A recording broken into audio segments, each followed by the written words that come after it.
Welcome to the new chapter of EC Learning, powered by Elegant Central.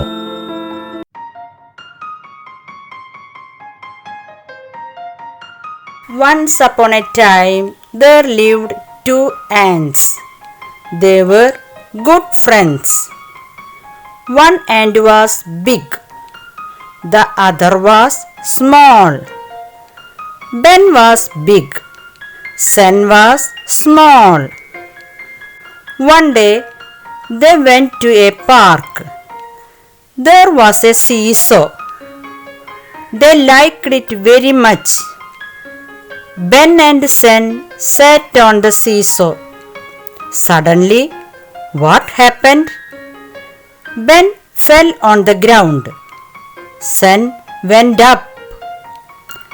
Ben and Sen were very sad.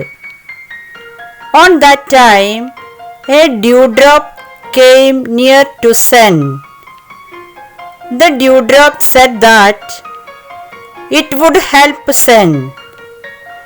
With the help of dewdrop, Sen jumped on a yellow leaf. Dewdrop and Sen came down to the ground. Sen saw Ben.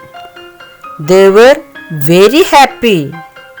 They embraced each other. Then they went home. Please subscribe our channel, like, share, comment, and also enable the bell button to get the recent notifications.